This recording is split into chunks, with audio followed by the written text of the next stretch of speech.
Well, good morning. Thank you, Amy, and welcome back, Commissioners. Yes, we are transitioning to neuroscience and self, but this is a great transition session because the questions around self and what is self and personality are things we began to deal with just a little bit yesterday, even in the genomic situation or genomic circumstance area, when we were talking about the possibility that one's own estimation of oneself and their aspirations might be compromised or at least modulated by knowledge of their own genome. But we are going to be focusing through this session today on neuroscience aspects of that. We know somehow that when someone suffers a brain injury or a neurodegenerative disease like Alzheimer's, or some pharmacological effect, some of the changes we see from chemotherapy, for example, we're quick to say, gee, they've become a different person. And it may not be clear exactly what we mean by that or what we think we know about that. So in light of this, we need to understand terms like person and personality and self so that we can have a productive conversation. And to help us with that this morning, we have John Perry and Marja Schekman, who are philosophers who study self. Not many of us, I'm afraid, on the Commission have pondered these ideas. I'm sure not in the depth that they have, and we really look forward to how they can help us. To begin with, I'll ask John Perry to speak. He is Distinguished Professor of Philosophy at the University of California, Riverside, Emeritus Professor of Philosophy at Stanford. At Stanford, he served as Chair of the Philosophy Department, Director of the Center for the Study of Language and Information, which was an independent center founded in 1983. He's made significant contributions to many areas of philosophy, including philosophy of language, metaphysics, and philosophy of the mind. He's the author of over 100 articles and books, and a member of the American Academy of Arts and Sciences and a recipient of many honors and awards, including, is it pronounced NICOD? I don't know that award, and Humboldt Award. NICOD, thank you, I apologize. And last but not least, co-host of Philosophy Talk, a radio program that, and the tagline here says, it's a program that questions everything except your intelligence. Which is good for me, thank you. But Professor Perry, Dr. Perry, we're pleased to have you here. Please. Thank you very much. I'm very happy to be here. How's that, better? Okay. Very happy to be here. In my 10 minutes, I'm going to try to demystify the self a little bit.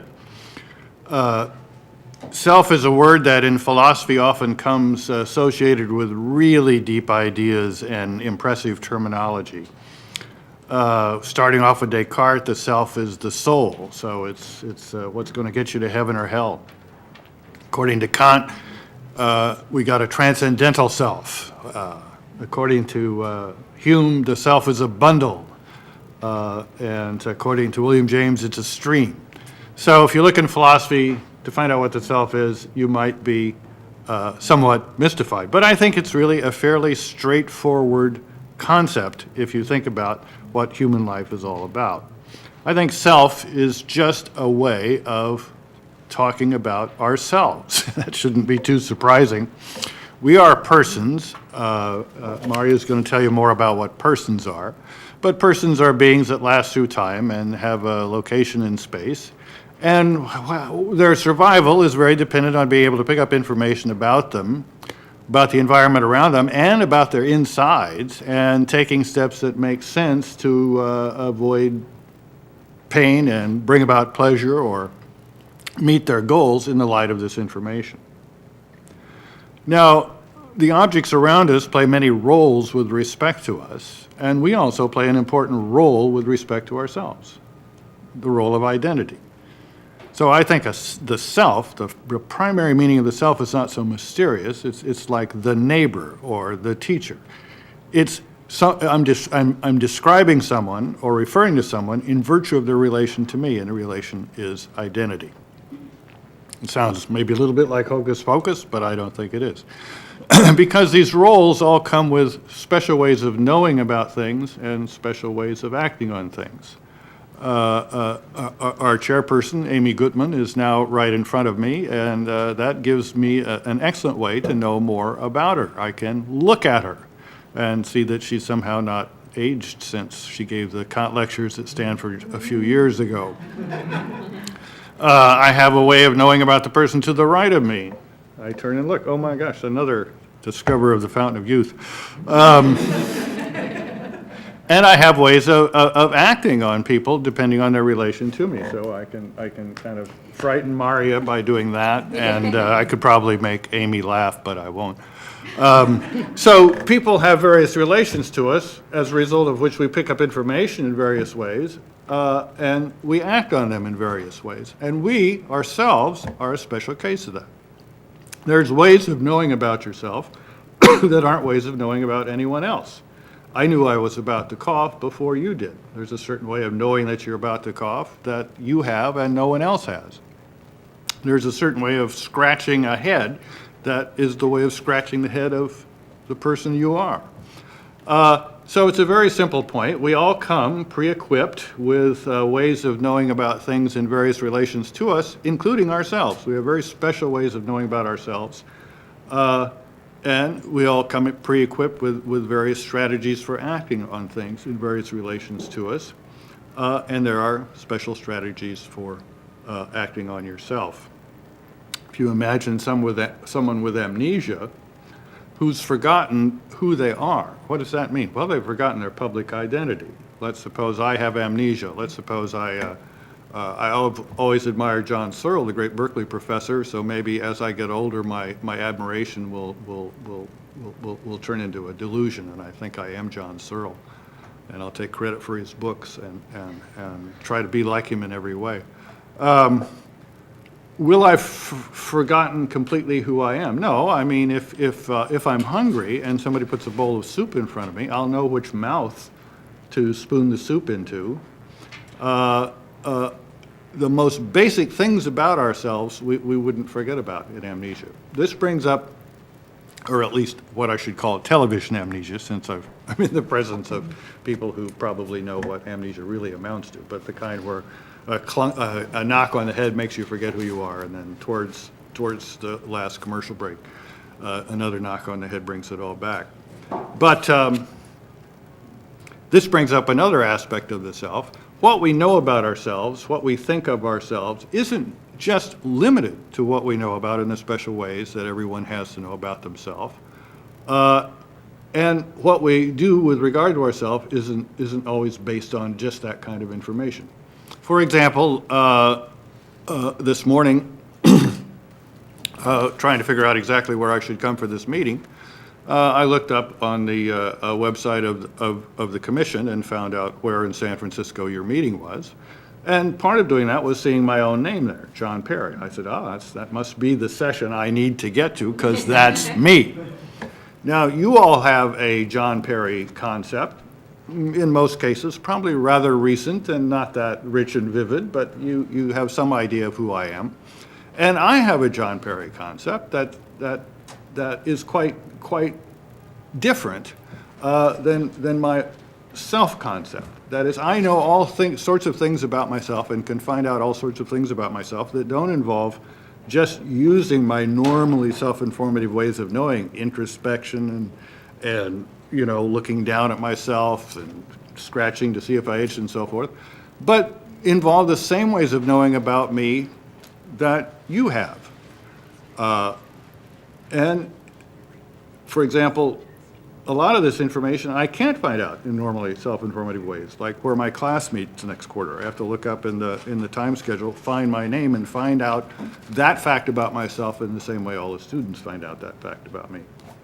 So our ordinary concept of self as human beings is much more complicated than you might need just to be a chicken or a dog, where you could pretty much get by with a knowledge that you have of yourself in normally self-informative ways and knowledge that you have about the environment in normal ways. But so much of our knowledge is representational. It comes to us through the forms of the printed word, the spoken word, and now the electronic word.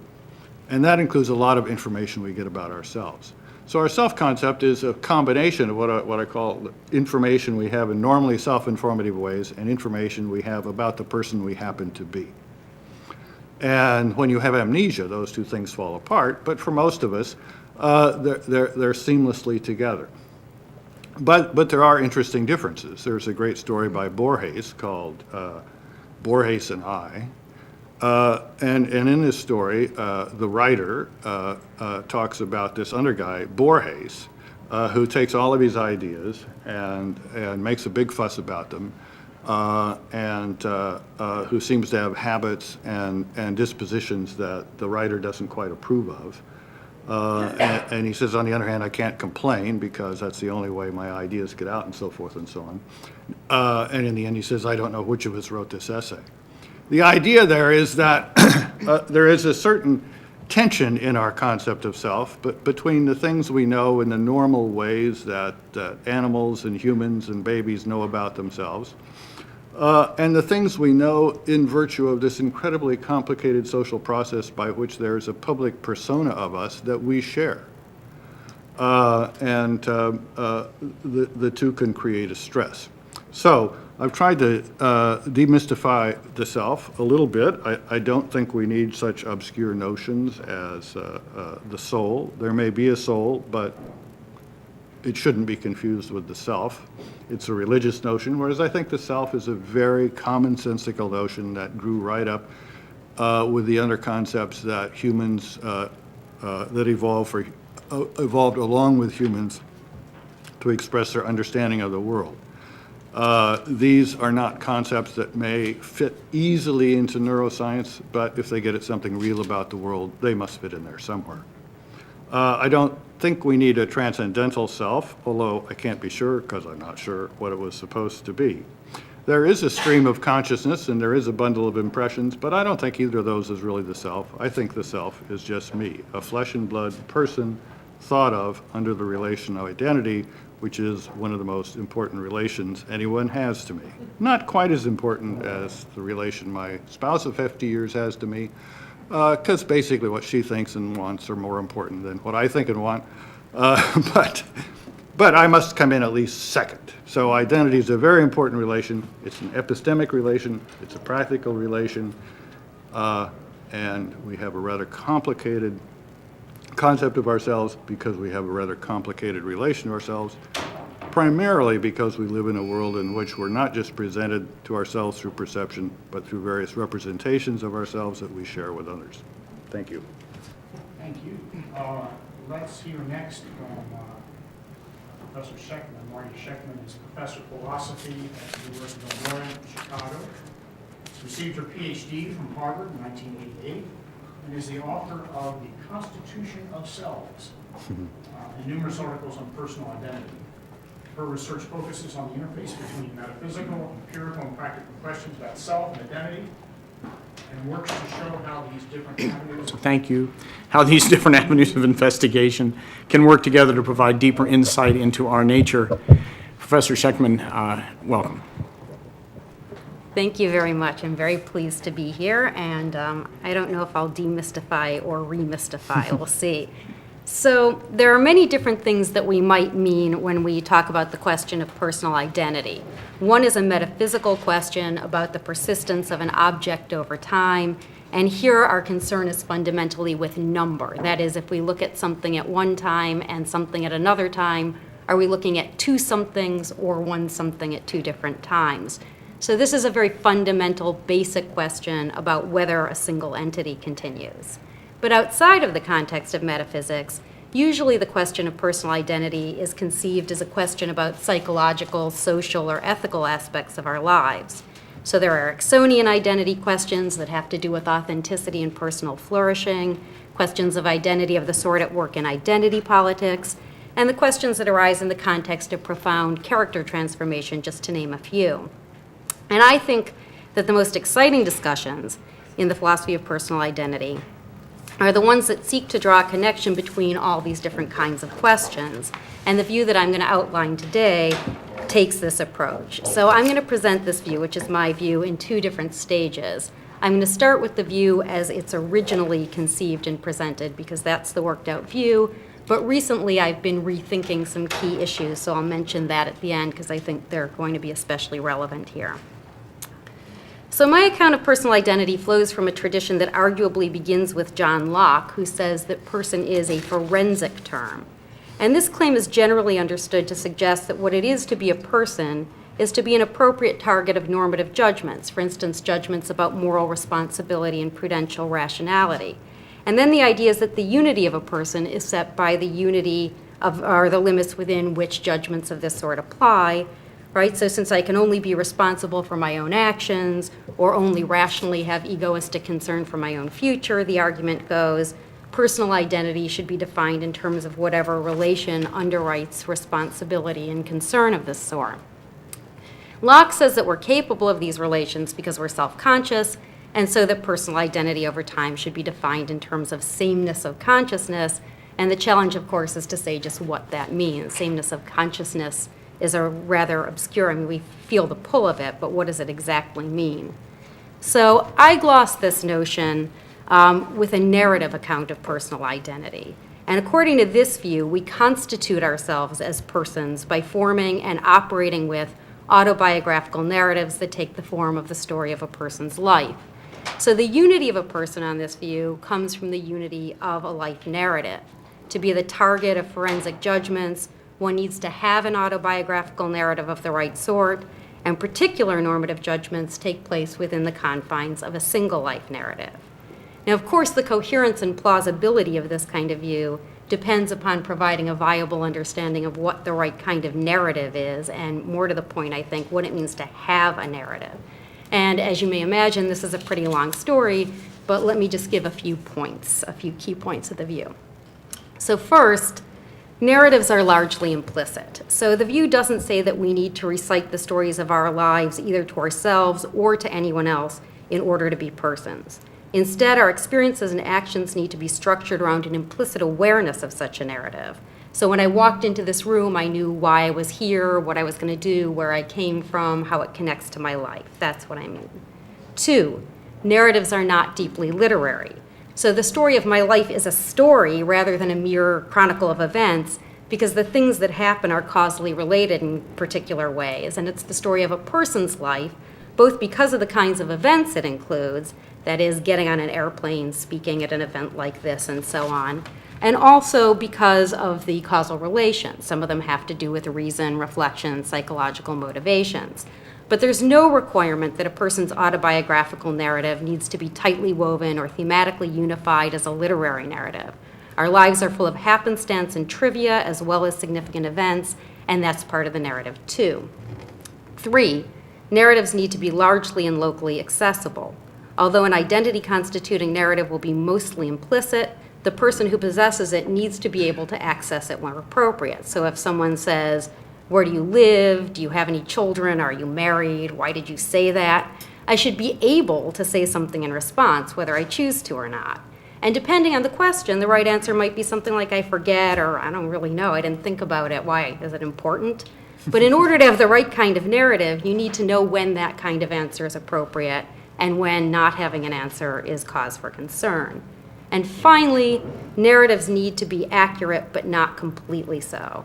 So possession of a narrative is supposed to be what makes us capable of normative interactions with others, so it can't be that the truth about my life is just whatever story I make up.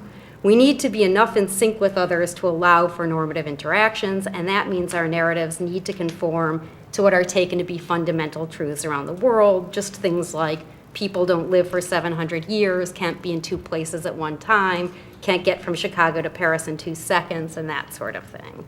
They also need to show an understanding of what counts as evidence, both for matters of fact and for traits of character and disposition. So I don't have to agree with what everybody thinks about me. There can be room for interpretation, but I have to know what the right kind of evidence is for these sorts of attributions. So obviously all of this needs much more explanation, but the basic idea is that the integrity of a person at a quite basic level requires that she understand the form of life that persons lead, and that she sees her life as an instance of that form of life. She has to understand herself as an embodied social being with a history, a future, and a certain kind of life trajectory. Now, my rethinking of this view basically involves a rejection, or I would call it a modification, actually, of the Lockean conception of personhood. I've come to see it as just too narrow. So what Locke is trying to do is capture what's central and distinctive about persons, and that's how he comes up with the forensic idea. And while I think it's true that normative interactions are, of course, an especially salient and unique feature of our lives, they're far from the whole story. There are many characteristically interpersonal interactions that don't revolve around making forensic or normative judgments at all, or only tangentially so. So think of the way in which parents interact with infant children, or children with parents suffering profound dementia. In these cases, the normative judgments that hold between typical mature persons have no place, because neither the infant nor the dementia patient has the requisite capacities. And according to Locke, neither the infant nor the demented parent would be a person. But I think that that doesn't make sense ultimately when you think about it, right? That the parent interacts with the infant and the adult child interacts with the demented parent, I think in each case clearly as a person and not just as a human animal.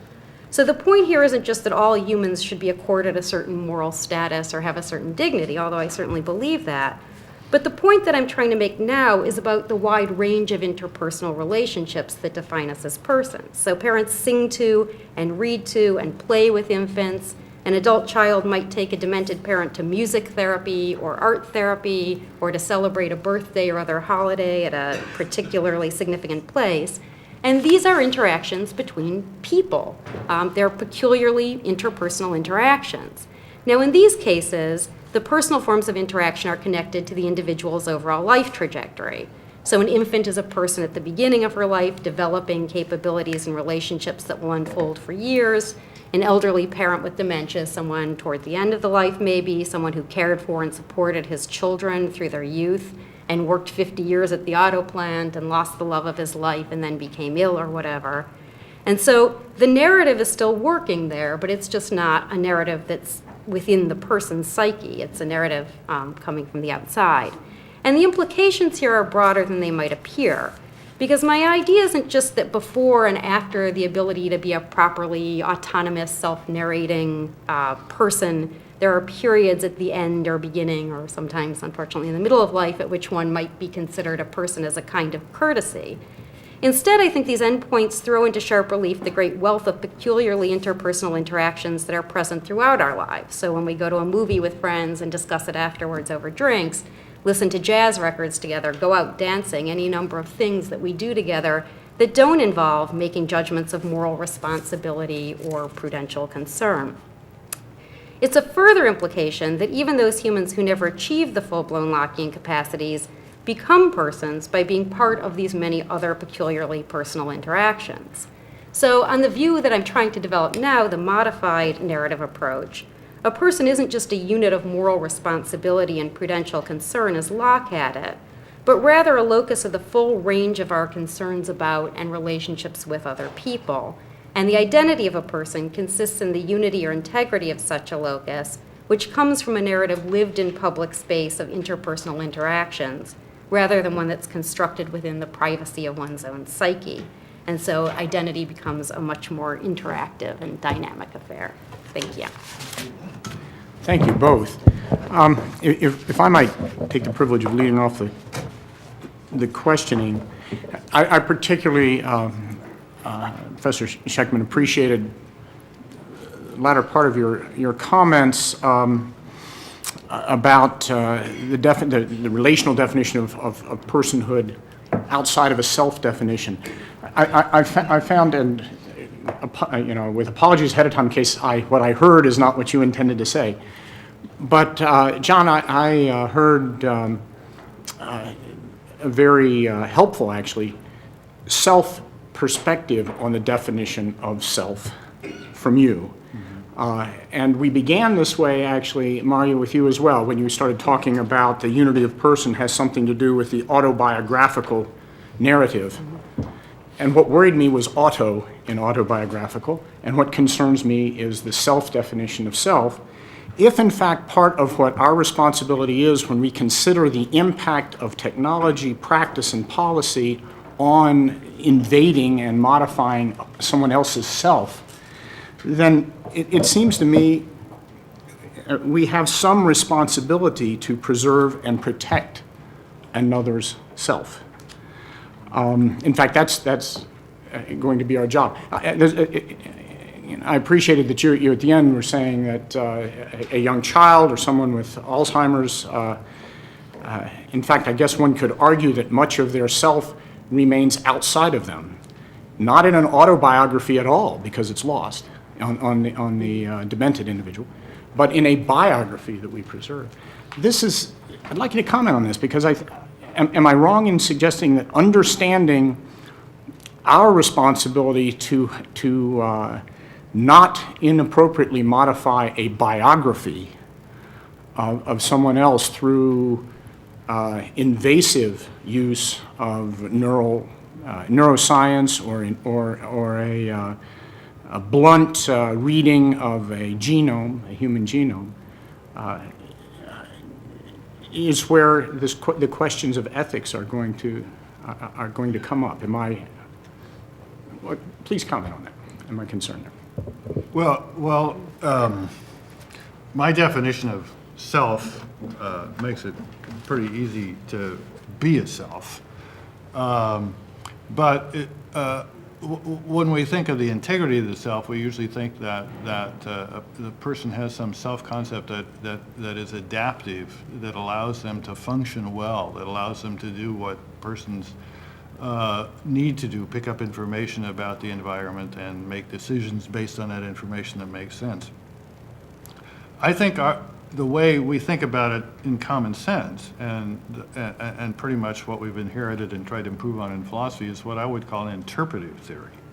That is, we're really trying to get at what's going on in a person's head and understand their actions in terms of an account that assumes that what goes on in their head makes sense given the way they fit into the world.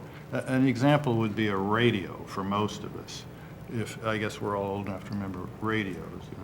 So if you have a radio, you can manipulate it very well. You turn, at least in the old days, you had two buttons, or two things: the volume and the tuning. And you can go to different stations, and you know what to expect. If you go to KALW 91.7 on your radio dial here in San Francisco, you will hear relatively boring public radio type stuff. If you go to 103.7, you'll hear music from the 60s, 70s, and 80s. So in a way, you know how a radio works. You have a battery of concepts that are very useful in dealing with the radio and in talking to the person in the underseat of the radio. Would you turn it to 103.7? I'm tired of boring public radio stuff. Even though we don't, at least in my case, have the least idea of what's going on inside the radio. So we've developed, and of course in this case the radio was developed to fit our concepts rather than the other way, but we have a set of concepts for a very complicated thing that work pretty well as long as the complicated thing fits into the environment the way it's supposed to. Our brains are the most complicated things in the solar system, maybe in the universe, maybe in the galaxy, maybe somewhere in between. And yet we're able to do these amazing things, like all of us came here within 5 minutes of each other, vectoring all over the United States to get here close to the same time. Why did we do that? Well, it all involved predictions about what other people were going to do, and what they do is all based on this huge brain. The interpretive theories work well when the mechanism is intact. But as soon as that radio goes bad, it doesn't do me any good at all. Then I need a radio technician. So that's my picture. The problem is, where you draw the line with the radio, it's pretty easy. You quit getting the music you want. I have a paranoid schizophrenic son. Should I look on that as someone who's lost the claim to personhood and the basic things that come with it, or someone who's just much different than I and taking a very different cut on the world? It's a very difficult question.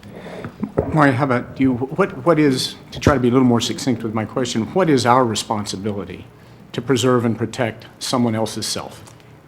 I'm afraid I don't have an answer to that question, but I think in order to start thinking about an answer to that question, what's crucial is to think about why we care about the self. I mean, partly you want to know what a self is or what a person is, but also part of what you want to ask is why is the integrity so important? And I think we're all very used to thinking about autonomy and thinking about the value of autonomy and how you don't want to mess with somebody's autonomy, and I'm all for that, but I think that it's a broader range of questions really than that when we think about what's important about the self, because there are these other relationships and interactions that aren't about autonomy, the preservation of which, like parent-child relationships, like friendships, and so on, are also deeply important to us. So I guess when we think about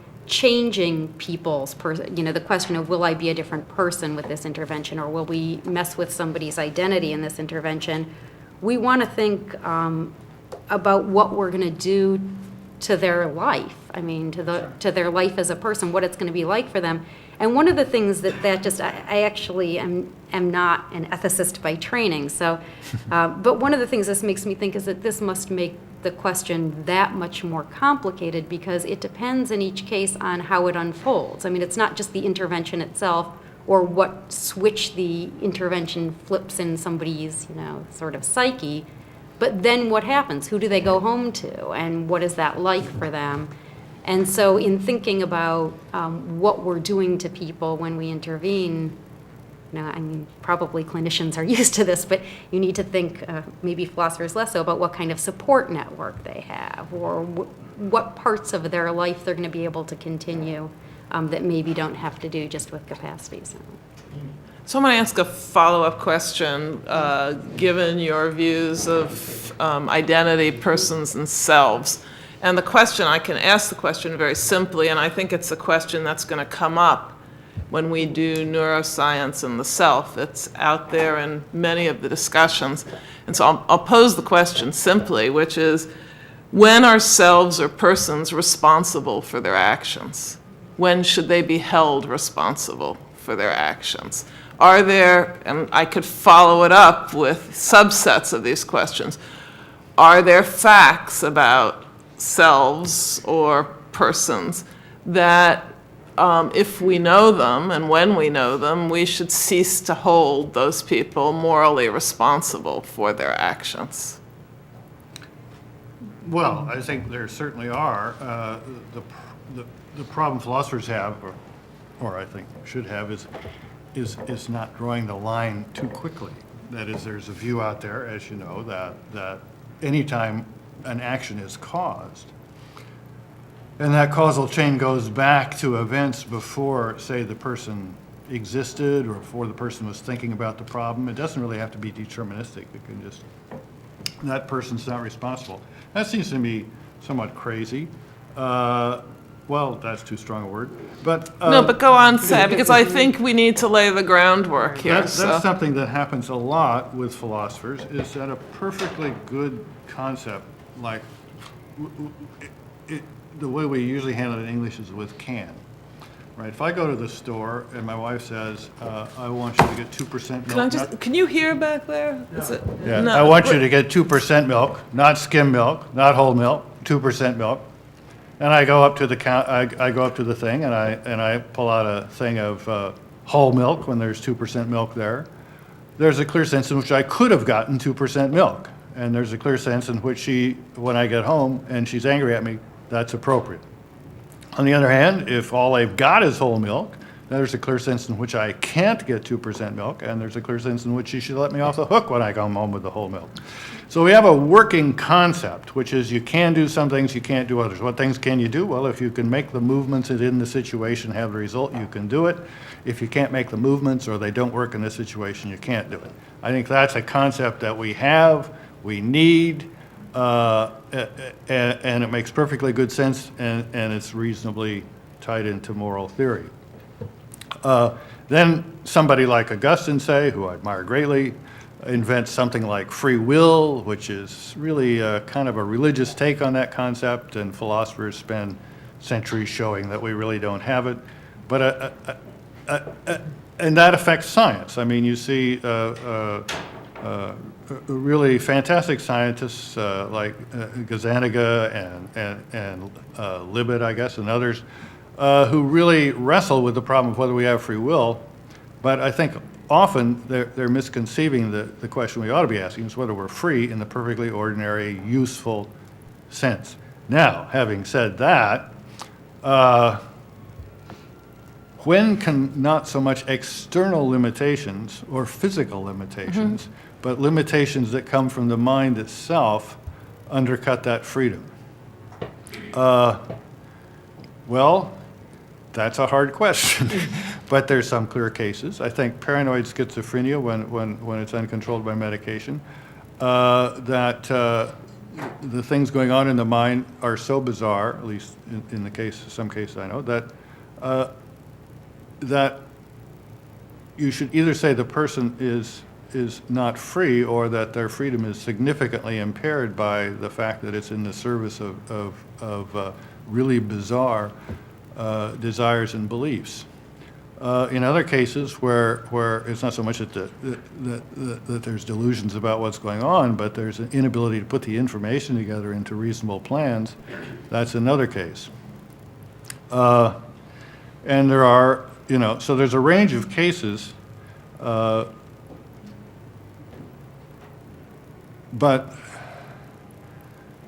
there is a body of work, I'm thinking particularly of John Fisher and his colleagues, that have tried to develop this concept of freedom as something that one has within the causal chain, and make a lot of distinctions based on actual cases. And they have a number of criteria. I can't recall them, but I think that would be very worth your commission's digging into, because it's of the vast literature. It is, I think, going to be by far the most useful in actually developing a set of criteria or guidelines.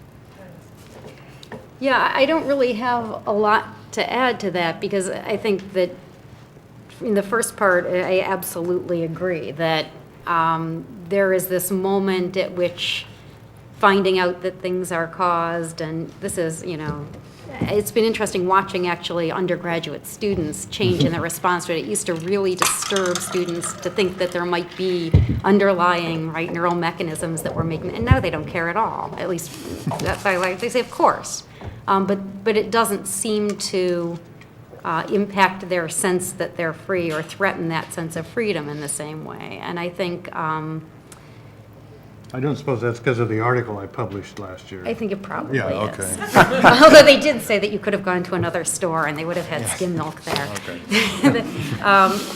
Or the So- radio technician finds a radio less marvelous because they understand its circuitry. Yes. Right, and I also think that we have to make more problematic the notion of responsibility in general, not just the question of whether you need to be free or uncaused to be responsible, but what kind of responsibility we're talking about and what sorts of things we're trying to hold you responsible for. It's not a monolithic notion.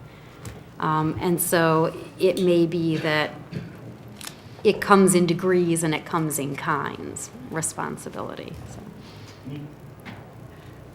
I hope you don't mind, I'm going to take us back to some of the conversations that we had yesterday about the genome, because I think a lot of your comments, both of you, pertain to the issues that we were dealing with. And one of the issues that came up is the concept of extended personality and thinking about what are the boundaries of self. So you both spoke about different conceptions of self, primarily autobiographical or self-representational concepts of self.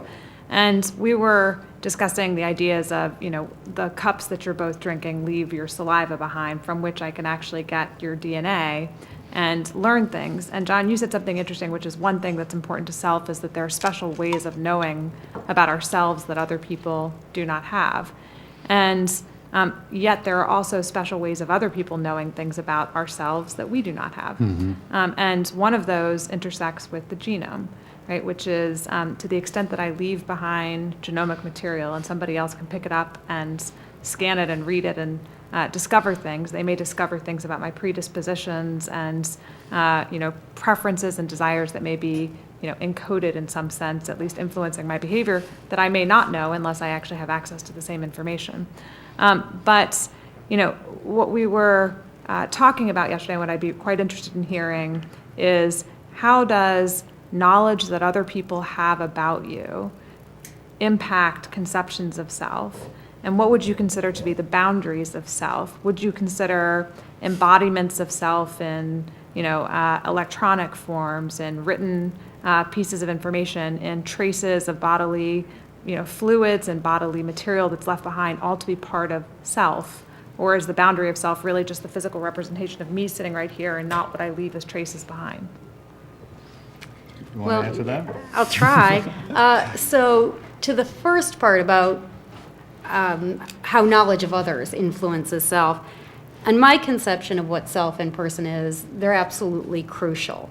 So you need some kind of equilibrium between your own conception of who you are and your biography and your life and the conception that other people have of you. And they have to work together so that you can interact with other people. So, this is the idea that you have to be enough in sync or enough on the same page in my original conception to be able to be in the business of giving reasons and taking reasons and having normative interactions with others.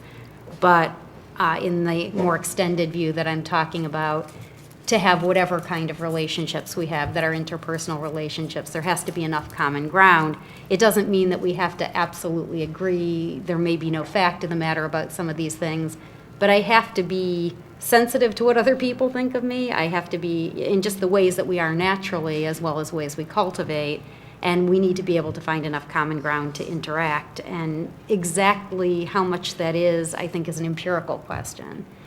On the second question, the way I think of the self or person is as sort of this locus of personal concern and care. So there are all kinds of ways in which I care about my son and think about him, and some of them are deeply tied to our personal relationships. Some are more generic and have to do with humans, but there's one thing. There's a biological being, a moral being, a social being, someone I have a relationship with, and I need one place to latch all that. So because I think of it that way, I would not think of self extending in these other ways, although, they would have some connection to the notion of self. They would be traces of the self or something. But in my view, self has got to be more integrated than that, I guess.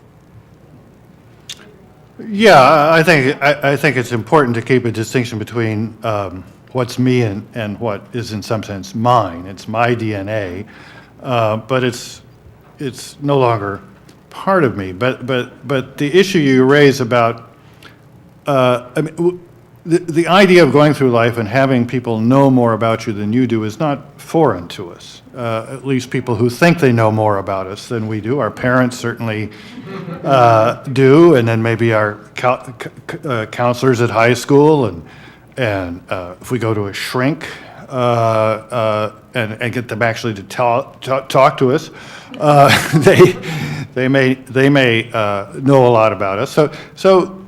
So even about very personal things, about what we desire in our relations to our loved ones, we can handle the idea that someone in these indirect ways may know more about us than we do. But the world we're entering into through the work of you and your colleagues, I guess, not you, you're a lawyer and a PhD, oh dear. A philosopher, oh, okay.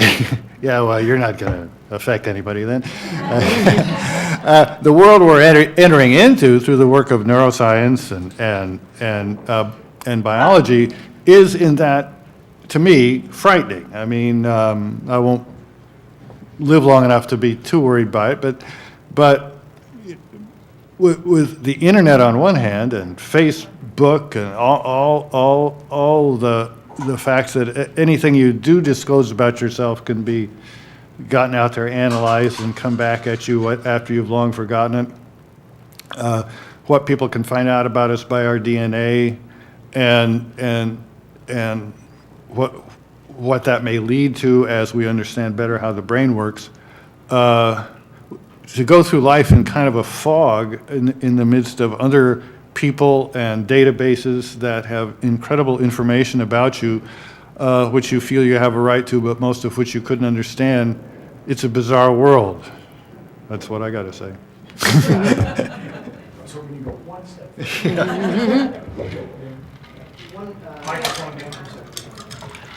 One of the things that I'm trying to do is sort of say what seems to be similar and what differs between your both of your views. And obviously, cognition, self-awareness, agency are at play in both concepts. But would it be fair to suggest that in some ways, John, you're sort of in some ways looking for a threshold of expression of those capacities, whereas Maria might be suggesting that it's belonging to a kind that has kind-specific capacities for this, that have a developmental history and possibilities of disruption, physically, psychologically, et cetera. Would that be a fair way of characterizing the differences? And if not, why not? And do you want to talk to each other about the differences as well? So. Well, I'll start since I'm older.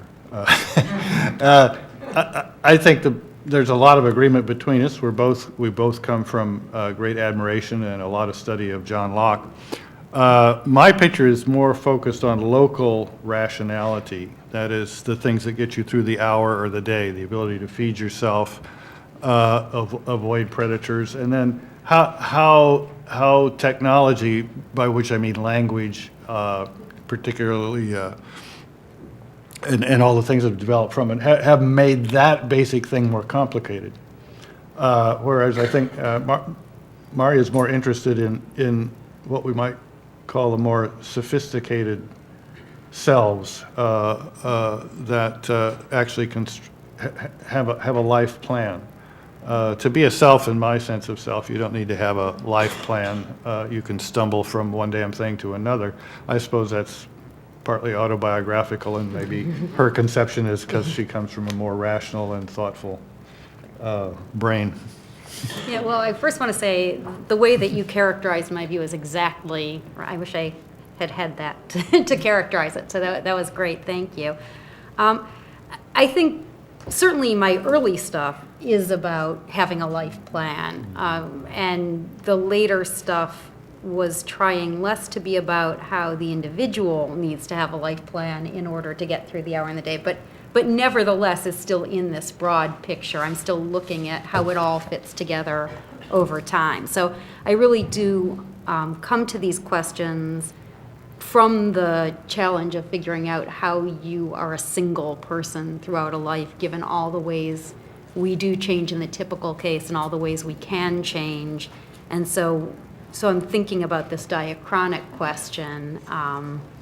But yeah, it is also true, and one of the things that I said quickly, because I said everything quickly, in passing, was that I view my new conception as a modification of the Lockean view rather than a rejection. And I think most Lockeans would think if you don't need memory and you don't need self-consciousness to be a person, it's just a rejection. But the reason that I think it's a modification is precisely for what you point to, which is if we as a kind didn't possess the Lockean traits, there would be no form of life that made persons of the sort that I'm talking about. So the reason that infants and the demented and people without the Lockean capacities are persons is because of the infrastructure that comes from being part of the, from a kind that does this and evolves culture, basically. So I don't know. And I guess that is quite different from what you're talking about in terms of selfhood at a time. Yeah, not incompatible. Not but incompatible, Different just part of the different elephant, as they would say, as Locke would say. That's right. Raju? Oh, I'm sorry. Amy, I skipped over you. Raju and then Steve. Thank you very much for your presentation. So I guess the representations of self and persons that you talked about, I guess, is a philosophical definition. And I want to talk and see how you think about this from a biological point of view. So one could define a person not by any of the criteria that you talked about, but by their DNA. And this doesn't have to involve any narrative. It doesn't involve any other things. And yet I could define an individual uniquely in the whole universe by their DNA. Or there may be individuals who don't have the ability to be able to have a narrative and so on and so forth, and yet they're individuals by virtue, and I would define them as individuals and persons by virtue of their DNA. And how do we bring these different concepts, the biological concepts of self and persons, versus the philosophical thinking about personhood and self? Well, I'll start. I'll try with that. So I guess the question is, for what purpose are you trying to delimit an individual? And for different purposes, you'll look at different aspects of the individual.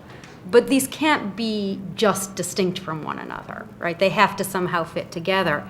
So the view that I'm trying to develop is not, there's no incompatibility with biological individuation, but what I'm really trying to say is that when we're not doing medicine or neuroscience or biology, we never look at other human beings just as organisms. We can't.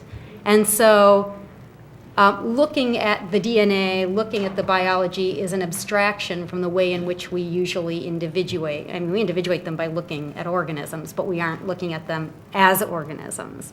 Thinking of them as organisms is an abstraction. So there will be certain situations in which you want to privilege that way of settling issues of individuality. There are going to be other contexts in which you're going to want to look at different ones, but you're going to want to be talking about the same thing all the time. And so because of that, that's one of the things that drives me to say I have to have a view of personhood and selfhood where you don't need all the complicated psychological capacities, because there are obviously people who don't have them. And all of us failed to have them when we were born and so on. So, I guess what I think is it's again different ways of looking at the different parts of the elephant, but I imagine important ones when some of the ethical questions about interventions come up. My late brother was a computer scientist and worked at IBM for many years. And when personal computers came, he very nicely sent me a book on assembly language programming and said I would really enjoy this because I would be able to do so much more with my computer at this level. Well, that didn't work out very well.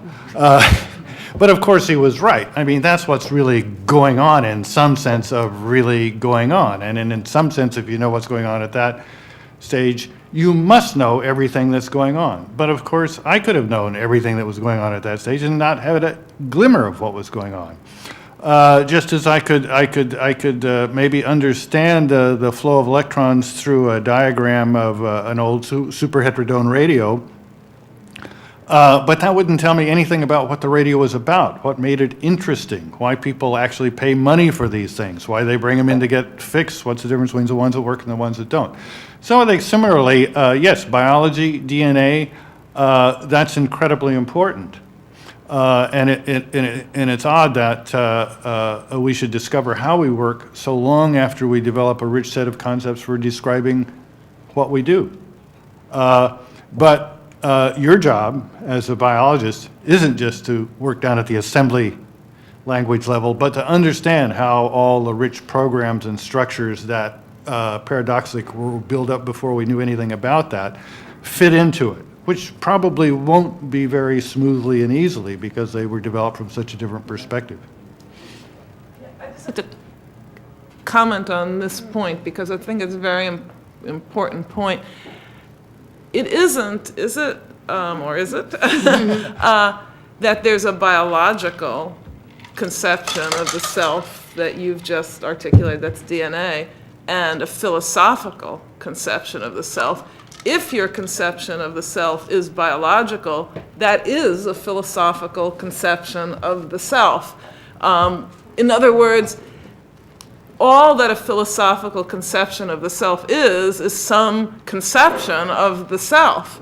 And we have to have one, even if we don't articulate it, we're working with one. I think that's just, it isn't that there, so if you have a philosophical conception of the self that's biological, it will include certain things and not others, and if you have one that goes beyond biology. So I'd just like you to say something about how narrow or broad you think a conception of the self can be. Well, I mean, you can look at you know, a unicellular organism or an amoeba, something very simple, and you can have a conception of self, right? I mean, there's a unit there. It typically has some way of getting information, not for the purposes of cognition, but for the purposes of reaction in a way that usually makes sense. So you can talk about the boundaries of the self and how the self works as a system. With selves, that is with units, with individuals that fall far short of meeting Maria's or anybody else's conception of personhood. And those are perfectly valid conceptions of individuality in the self, but they're not rich enough to raise the problems which I assume bioethicists need to address, which mostly come out when we have these more rich concepts of self dealing with more complicated beings, in particular us. Let's try to squeeze in one last question, if we can. But it does seem to be a sense in the room that there is a metabiological, something beyond biology that identifies a fuller self. So I'd like to maybe extend in a different direction some of this discussion. Does our right to be private in our inner self, including our DNA and our underlying biology, does that extend after we die? Is there a statute of limitations on this? That's a wonderful question. I would say I don't see offhand any obvious reason that it should extend, but there may be lots of subtle reasons why that policy should be adopted. But a somewhat related question is, if we've got, say, an Alzheimer's patient and they want to do certain things with the self they've, so to speak, inherited, does that earlier person have rights to control that? For example, if 10 years from now, in the throes of Alzheimer's disease, I want to destroy everything I've ever written and all traces and so forth and so on, do the wishes that I have now that my later self not be allowed to do that hold sway, or is it always the person at the time? So after death, I don't know, but even before death, the issue arises. Right, and I would just say, it depends a lot on where you think the right to privacy comes from, which I don't have worked out. But I do think on a narrative view, it's clear that there are ways in which messing with somebody's narrative after the fact is still messing with their narrative, right? So if you're focusing on experience, then it's not clear why after you die it would matter. But if you're focusing on the narrative and that's who you are, then there are reasons why it would. But just a final word. Notice how many of our politicians worry about their legacy. What does worrying about their legacy mean? Well, it usually means worrying about the sentences that will be written about them long after they die. And they really care about that. Mm-hmm. Now, should they be dissuaded from that bit of irrationality, or should we realize that that bit of irrationality is very central to human life? Well, I leave it to you. That's a good, did you have, I'm sorry, Dan had one quick. Yeah, just 2 seconds to say that actually there is a very interesting article from a guy named Soren Holm written about 5 years ago on this very topic. It's called The Privacy of Tutankhamun. There's a sense in which even if we do have a narrative end, we can bring it to extremes. Maria and John, thank you for stimulating conversation. We appreciate it.